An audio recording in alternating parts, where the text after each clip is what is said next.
Excellence, Monsieur le vice-premier ministre de l'Intérieur, certes, la population congolaise aujourd'hui ne tolère plus de vivre avec des ambassades des pays qui sont d'une manière ou d'une autre impliqués dans des conflits, surtout à l'Est.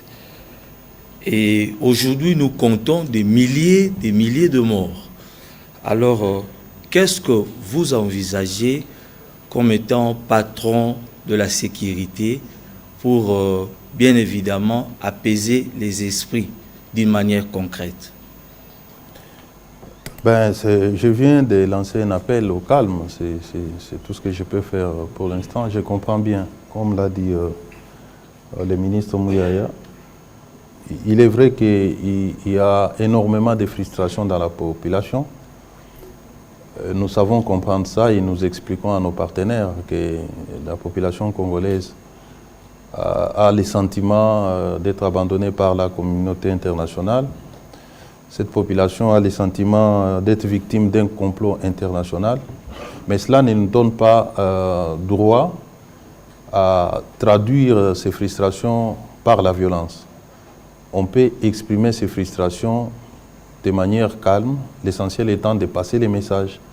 Mais lorsqu'on commence à s'attaquer à des personnes, lorsqu'on commence à s'attaquer aux biens appartenant à autrui, ceci va à l'encontre des lois de la République. Et ça appelle à l'intervention des forces de l'ordre pour que la paix et la sécurité soient rétablies et maintenues. Sinon, nous n'interdisons pas à notre peuple de manifester à chaque fois qu'il est dans les besoins de les faire, mais il faut les faire sans violence, sans casser, et je pense que cela peut être acceptable. Agir autrement, c'est marcher contre les lois de la République. On ne peut pas refuser de vivre avec les ambassades, surtout lorsqu'il s'agit des suppositions, des perceptions qu'on s'est fait. C'est nous, les gouvernements, qui avons des bonnes informations sur nos partenaires. Il faut nous poser des questions, comme nous venons d'expliquer ici le rôle que joue la MONUSCO aux côtés des forces armées de la République, du rôle que jouent les États-Unis dans la recherche de la paix dans ces conflits. Donc, il ne faut pas suivre ce que les réseaux sociaux sont en train de propager pour nous opposer parfois à nos meilleurs alliés. Et c'est là au profit de l'adversaire que nous prétendons combattre. Donc, il nous faut aujourd'hui un combat intelligent que nous devons mener sur tous les fronts. Voilà, merci Monsieur le Vice-Premier ministre. Je rappelle les mesures, peut-être qu'elles apparaîtront sur écran tout à l'heure, que vous avez prises. Interdiction formelle de moto-taxi à Gombe, interdiction de tout attroupement de plus de 5 personnes, interdiction de vendeurs ambulants et des chégués dans la commune de la Gombe, renforcement des effectifs de la police dans les carrefours jugés stratégiques et l'instauration de la patrouille diurne dans la commune de la Gombe. Monsieur le Vice-Premier ministre, ces mesures seront-elles efficaces avant qu'on ne prenne la question à Lingala? Au moment où nous sommes en train de parler, j'ai parlé avec le commissaire provincial qui était en train de me faire les rapports pour la journée d'aujourd'hui parce que je lui ai demandé de me faire rapport journalièrement. Il vient de me confirmer que cette mesure a été d'application. On a arrêté un certain nombre de motards qui n'ont pas voulu obtempérer, mais également, il m'annonce qu'il y avait un groupe de jeunes gens aujourd'hui qui ont tenté encore de brûler les pneus, qui ont été appréhendés et ils sont en train d'être interrogés puisque il y a un phénomène quand même bizarre, que tout ce monde sorte comme ça sans que nous sachions qui est le donneur d'ordre. Et nous sommes sur le point de connaître qui sont derrière ces différentes manifestations. Voilà, donc je confirme ces mesures seront d'application stricte. J'y veillerai personnellement chaque jour et chaque jour on doit me faire rapport de l'application de ces mesures. C'est ici l'occasion de lancer l'appel à nos compatriotes et spécialement les motards, ce qu'on appelle les Wewa, d'obtempérer à cette mesure.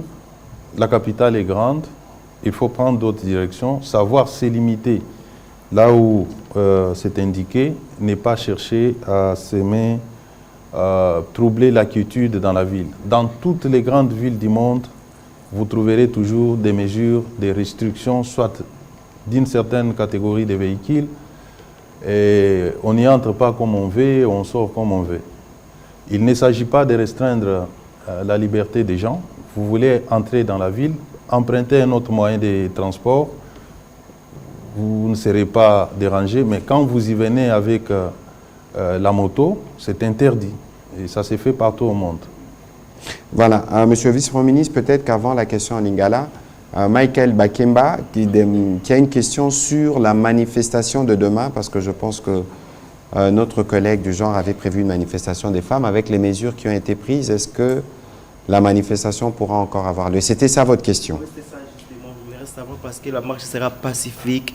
Nous ne sommes pas là pour aller casser les ambassades, alors que c'est les mamans, plus de 50 000 mamans sont attendues demain dans la ville de Kinshasa. Plus de 50 000. C'est les femmes, toutes les femmes de toutes les catégories, femmes politiques, femmes militaires, femmes maraîchères, sont attendues demain. L'itinéraire est bien connu, l'hôtel de ville a été saisi. La marche partira de la gare centrale à 8h30 jusqu'au palais de la Nation où un moment sera déposé, élu pour les présidents de la République. Oui, mais vous soulignez vous-même qu'il s'agit d'une marche pacifique. Nous n'avons pas de raison d'interdire une telle marche, surtout lorsqu'il s'agit des mamans qui veulent aussi exprimer leur frustration, mais dans la paix, et que si l'hôtel de ville est d'accord avec ça, on commettra les forces de l'ordre pour encadrer, parce que nous devons le savoir. Lorsqu'on demande aux manifestants de se signaler afin qu'ils soient encadrés, vous pouvez avoir un objectif autre, c'est-à-dire manifester dans la paix, mais que d'autres personnes viennent vous provoquer et que ça crée la violence. D'où la nécessité d'informer l'autorité pour que les mesures sécuritaires soient prises. Donc, si l'hôtel de ville a accédé à cette demande, je pense que les forces de l'ordre seront mises à contribution pour encadrer les mamans. Voilà, on va prendre la dernière question en lingala pour terminer.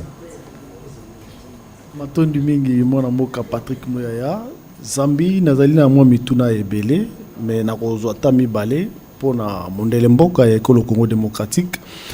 Mwana mboka Peter Kazadi, Bayi Congo ba yoki Zambi mi beko tope mikano obozu ko pekisa bakumbi tukutuku bakota na ville na Gombete.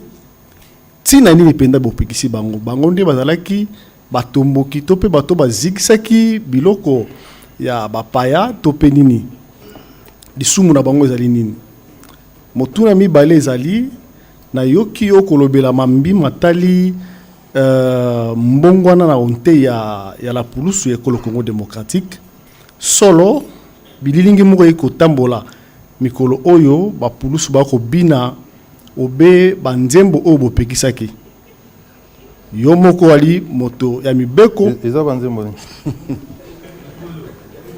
ah mobulu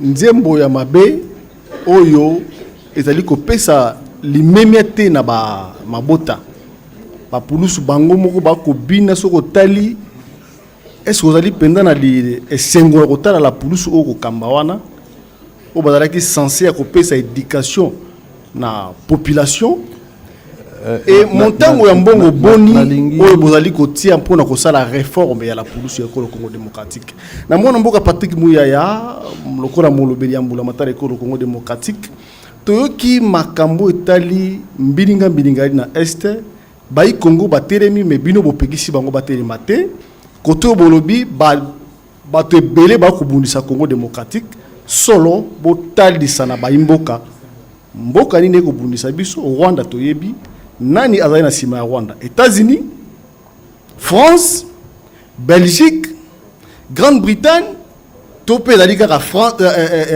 Rwanda yemoko oyo biso Congo démocratique tokokoka kobundisa te non ya liboso topekisi mwana mboka te à s'exprimer to à la kisakaza na kanda. Non. tolobi bongo te. Biso awa mboka na biso tobengaka yango République démocratique du Congo. République démocratique elakisi ke bato baza na ndingisa soki oza na esengo te soki osepeli te ya koexprimer frustration na yo. Kasi soki po exprimer frustration na yo, il faut qu'on s'assure que l'air ndenge ozoko exprimer yango ota la liberté ya baninga ota la pe mibeko o il faut kolandela wana ezelo kwa motu